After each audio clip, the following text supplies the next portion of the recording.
Kubera channel స్వాగతం అండి. So ఈరోజు మనం నిఫ్టీ లెవెల్స్ చూసినట్లయితే మనకి 304 పాయింట్స్ అప్తో క్లోజ్ అవడం చూస్తున్నాము. బ్యాంక్ నిఫ్టీ చూసినట్లయితే 585 పాయింట్స్ అంటే 1% అప్తో మనం చూస్తున్నాము. మేజర్ ఈవెంట్ సెన్సెక్స్ కూడా 1.1% అప్తో మనం చూస్తున్నాము. సో ఓవరాల్గా మనకు కొంత బుల్లిష్ ప్యాటర్న్ సెగ్మెంట్ అనేది ఫామ్ అవుతుంది. సో దీనికి గల కారణం ఏందనేది కూడా ఒకసారి చూద్దాము. రేపు ఎలా ఉండొచ్చు అనేది కూడా ఒకసారి లెవెల్స్ చూద్దాం. ఓకే, సో ఈరోజు ఈవెన్ దో మార్కెట్ వచ్చేసి మనకి మంత్ ఎండింగ్ ఆప్షన్స్ మనకి ఎక్స్పైరీ అయినా కానీ కాంట్రాక్ట్స్ ఎక్స్పైరీ అయినా కానీ మనకి మంచి హైలో ట్రేడ్ అవ్వడం చూస్తున్నాము. ఓకే, సో దీనికి గల కారణం ఏందనేది కూడా ఒకసారి చూస్తాము. రేపు కూడా మార్కెట్ ఎలా ఉండొచ్చు అనేది ఒకసారి డిస్కస్ చేద్దాము. సో మనం యూరోప్ మార్కెట్ చూసినట్లయితే మనకి ఇంగ్లాండు, జర్మనీ అండ్ ఫ్రాన్స్ వచ్చేసి మంచి కొంత పాజిటివ్లో అయితే ట్రేడ్ అవుతుందని చూస్తున్నాము. సో ఈవెన్ యూఎస్ మార్కెట్స్ కొంత స్లైట్ నెగిటివ్ నిన్న నైట్ అయినాయి. సో మనకి యూఎస్ ఫ్యూచర్స్ ప్రస్తుతం ట్రేడ్ అవుతున్నాయి. ఇది వచ్చేసి మనకి కొంత పాజిటివ్లో మనం ఇక్కడ చూస్తున్నాము. సో ఓవరాల్గా మనం రీసెంట్ ట్రేడ్స్ చూసినట్లయితే క్రూడ్ ఆయిల్ బాగా మనకి ఫాలో అవుతుందండి. గోల్డ్ వచ్చేసి కొంత పికప్ అయితే స్టార్ట్ అయింది. అది మీరు ఒకసారి మెటల్స్లో మనకి పికప్ ఉంది, క్రూడ్ ఆయిల్లో ఫాలో అయితే చూస్తున్నాము. సో దీనికి గల కారణం ఏందనేది కూడా మనకు తెలుసు. క్రూడ్ ఆయిల్ రిజర్వ్స్ మనకు వచ్చేసి ఎప్పుడైతే మనకి సీజ్ ఫైర్ అనౌన్స్ చేశారో ఆటోమేటిక్గా క్రూడ్ ఆయిల్ ప్రైజెస్ బాగా పడిపోతున్నాయి. దానివల్ల కొంత ఇన్వెస్ట్మెంట్ గోల్డ్ అండ్ మెటల్స్లో ఇన్వెస్ట్మెంట్ చేయడం చేస్తున్నారు. ఓకే, సో రేపు ఎలా ఉండొచ్చు అనేది ఒకసారి మనం చూడబోయే ముందు ఒకసారి ఆప్షన్ చేంజ్ డేటా చూద్దాం. సో ప్రస్తుతం వచ్చేసి 25,500 లెవెల్స్ దగ్గర మనకి హాల్ట్ అయింది. 25,550 లెవెల్స్ దగ్గర అండ్ 25,600 చూసినట్లయితే 1,30,000 ఓఐ బిల్డ్ అయింది. తర్వాత వచ్చేసి 66,000, 82,000 అండ్ దెన్ మనకు వచ్చేసి 26,000 దగ్గర 1.23 lakhs చూస్తున్నాము. కాకపోతే మీరు down side when compared with out side down side చూసినట్లయితే మనకు చాలా ఇంట్రెస్టింగ్గా ఉందండి. 25,550 down side 1.85 lakhs, 25,500 1.85 lakhs, 25,400 1.1 lakh, 25,300 1.03 lakh, 25,200 1.05 lakh. So ఓవరాల్గా మనకి అప్ సైడ్ కంటే డౌన్ సైడ్ ఓఐ అనేది చాలా స్ట్రాంగ్గా బిల్డ్ అయింది. ఓకే, సో అప్ సైడ్ కంటే మన కాల్ సైడ్ కంటే పుట్ సైడ్ చాలా ఓఐ అనేది స్ట్రాంగ్గా బిల్డ్ అయింది. సో కొంత లెవెల్స్ 25,000 మనకు 500 లెవెల్స్ కనుక బ్రేక్ అయితే మనకు వచ్చేసి 25,200 లెవెల్స్ దాకా మనకు స్కోప్ అయితే డౌన్ సైడ్ అయితే కనిపిస్తుంది. అదేందనేది ఒకసారి మన చార్ట్స్ ద్వారా కూడా ఒకసారి చూద్దాం. ఓకే, సో మనకు వచ్చేసి ఈఎంఐ ప్యాటర్న్ అనేది నిన్న డే ఎండ్ అనేది మనకి ఫార్మేషన్ జరిగింది. తర్వాత మనకు వచ్చేసి మంచి అప్ సైడ్ మూమెంటమే మనం చూస్తున్నాము. అండ్ సో రేపు ఎలా ఉండొచ్చు మార్కెట్ అంటే మాత్రం నేను వచ్చేసి రేపు కొన్ని లెవెల్స్ అయితే మనం ఒకసారి చూద్దాము. నేను రేపు వచ్చేసి ఈరోజు ఏదైతే హై ఫామ్ చేసిందో 25,567 అది క్రాస్ అవుతూ ఉంటే అప్పుడు నేను బయింగ్ పొజిషన్ తీసుకోవడానికి రెడీగా ఉన్నాను. లేదు డౌన్ సైడ్ అయితే మాత్రం నేను 25,500 లెవెల్స్ అయితే మనకి బ్రేక్ అవుతూ ఉంటే అదైతే మాత్రం కంపల్సరీ నేను వచ్చేసి నేను సెల్లింగ్ సైడ్ ఉండడానికి చూస్తున్నాను. అప్ సైడ్ అయితే మాత్రం నాకు అంత పెద్ద టార్గెట్ అయితే కనిపించట్లేదండి. Just 50 to 100 points. Down side అయితే మాత్రం నాకు కొంత హెవీ టార్గెట్స్ అయితే కనిపిస్తుంది. అది మనం ఇక్కడ ఒకసారి చూద్దాము. ఓకే, సో 25,530 ఒకసారి మనం డే క్యాండిల్లోకి వెళ్దాము. సో మనకు ఆల్ టైమ్ హై ఎంత పెండింగ్ ఉంది ఏందనేది ఓవరాల్గా 26,300 ఆల్ టైమ్ హై ఉంది. సో మనకు వచ్చేసి ఇక్కడ కొంత హాల్ట్ అనేది నాకు కనిపిస్తుంది.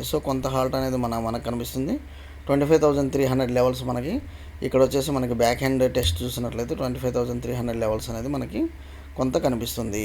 ఓకే, సో ఈ లెవెల్స్ దాకా మనకు కొంత కనిపిస్తుంది 25,300 లెవెల్స్. ఓకే, సో మీరు రేపు వచ్చేసి మనకి ఇంకా కొంత పెండింగ్ ఉంది కాబట్టి మనకు వచ్చేసి హైస్ టచ్ అవ్వడానికి ఇంకొన్ని రోజులు టైం పడుతుంది. ప్రస్తుతం వచ్చేసి మనకి 1, 2, 3 ఇక్కడ కొంచెం హాల్ట్ ఇచ్చింది. అగైన్ 1, 2, 3, 4. సో ఓవరాల్గా మనకి దగ్గర 6 days మన గ్రీన్ క్యాండిల్స్ ఇక్కడ ఫార్మేషన్ జరిగింది కాబట్టి కొంత ప్రాఫిట్ బుకింగ్ అయితే రేపు ఉంటుందని నేను అనుకుంటున్నాను. సో నాకు అప్ సైడ్ మూమెంటం అయితే నాకు 25,700 నెక్స్ట్ టార్గెట్ అన్నట్లు చూస్తున్నాను. అప్ సైడ్ అయితే నాకు 25,000 మనకి 25,800 దాకా నాకు నెక్స్ట్ టైం 82,000 ఓఐ బిల్డ్ అయింది కాబట్టి సో ఇక్కడ దాకా నేను చూస్తున్నాను. డౌన్ సైడ్ నాకు వచ్చేసి 25,200 రేపు అయితే కొంత సెల్లింగ్ ప్రెషర్ అయితే నాకు కనిపిస్తుంది.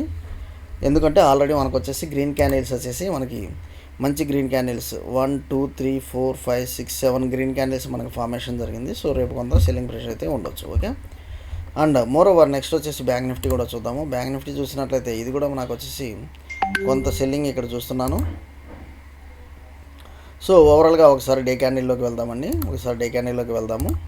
వన్స్ దాని తర్వాత మనం వచ్చేసి సో డే క్యాండిల్ మనం చూసినట్లయితే మనకి ఇది కూడా మనకి ఆల్మోస్ట్ ఆల్ టైమ్ హై అన్నట్లు మనం ఇక్కడ చూస్తున్నాము. సో ఒక్కసారి మనం మంత్లీ చార్ట్ కూడా చూద్దాము.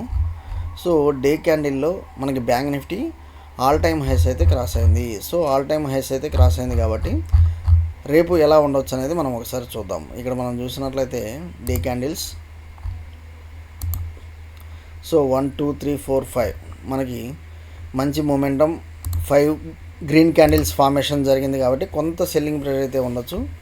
సో నేను ఏ లెవెల్స్ దగ్గర నుంచి తీసుకుంటున్నానంటే 57,000 ఎప్పుడైతే క్రాస్ అవుతుందో 57,000 ఎప్పుడైతే క్రాస్ అవుతుందో అప్పుడే నేను వచ్చి సెల్లింగ్ సైడ్కి వెళ్తాను. లేదు నేను 57,250 కనుక క్రాస్ అయితే ఉంటే మాత్రం నేను 57,500 దాకా ఫస్ట్ టార్గెట్ అయితే చూస్తున్నాను. డౌన్ సైడ్ అయితే 57,000 కనుక బ్రేక్ అయితే మాత్రం నాకు ఇక్కడ దాకా ఫస్ట్ టార్గెట్ వచ్చేసి ఈ లెవెల్స్ చూస్తున్నాను. First target and then second target వచ్చేసి నేను ఈ లెవెల్స్ చూస్తున్నాను. ఓకే, సో ఏదేమైనా మనకు వచ్చేసి ప్రీ అజంప్షన్ బదులు మార్కెట్లో ఏ విధంగా అయితే మూమెంటం కనిపిస్తుందో దాన్ని బట్టి మనం ట్రేడ్ చేయడానికి చూద్దాం. ఓకే, నెక్స్ట్ వచ్చేసి కొన్ని ఇంపార్టెంట్ స్టాక్స్ డిస్కస్ చేద్దాము. సో లాయిడ్స్ ఇంజనీరింగ్ మనకు వచ్చేసి మళ్ళీ మూమెంటం స్టార్ట్ అయిందండి. లాయిడ్స్ ఇంజనీరింగ్ మనకి కొంత ఆల్ టైం మనకు వచ్చేసి మంచి హైస్కి వెళ్ళి దగ్గర 80 రూపీస్ దాకా వెళ్ళి మనకి చూడండి ఇక్కడ మనకి మంచి రెసిస్టెన్స్ అయితే బ్రేక్ అవుతుంది. ఓకే, సో మనకు వచ్చేసి మంచి రెసిస్టెన్స్ వచ్చేసి బ్రేక్ అవుతుంది. అండ్ ఇది కనుక బ్రేక్ అయితే మాత్రం మనకు మంచి మూమెంటం అయితే ఉంటుంది. నెక్స్ట్ వచ్చేసి 72 టార్గెట్ అయితే నేను తీసుకుంటున్నాను. సో ఈ లెవెల్స్ దాకా నేను టార్గెట్ అయితే తీసుకుంటున్నాను ఫస్ట్. ఓకే, నెక్స్ట్ వచ్చేసి మనకి బజాజ్ ఫైనాన్స్ ఒకసారి చూద్దాము. ఇది మనకు వచ్చేసి స్ప్లిట్ అయిందండి. తర్వాత మళ్ళీ అగైన్ 1 2 3 4 క్యాండిల్స్ అయితే మనకి ఫార్మేషన్ జరుగుతుంది. నెక్స్ట్ వచ్చేసి దీని టార్గెట్ 964 అన్నట్లుగా మనకి ఇక్కడ కనిపిస్తుంది. సో 964 980 30 పాయింట్స్ దాకా మనకు అప్ సైడ్ కనిపిస్తుంది. ఈరోజు ఫస్ట్ క్రై చూసినట్లయితే మన రీసెంట్గా కూడా మనం ఒకసారి డిస్కస్ చేసాము. నాకు తెలిసి మనం ఈ లెవెల్స్ మనము రీసెంట్గా కూడా డిస్కస్ చేసాము కొన్ని డేస్ బిఫోర్. అండ్ మనకు వచ్చేసి అగైన్ లోస్ ఫామ్ చేసి మళ్ళీ మనకు వచ్చేసి మంచి బౌన్స్ బ్యాక్ ఇచ్చిందండి. కాకపోతే దీని ఆల్ టైమ్ హైస్ వచ్చేసి చాలా దూరంలో ఉన్నాయి. అందువల్ల ఎవరైతే ఇన్వెస్ట్ చేయాలనుకుంటున్నారో స్టిల్ మనం వచ్చేసి ఇన్వెస్ట్ చేయొచ్చు అన్నట్లుగానే మనం చూస్తున్నాము. ఓకే, సో థ్యాంక్ యూ అండి. Follow for important updates Kubera channel.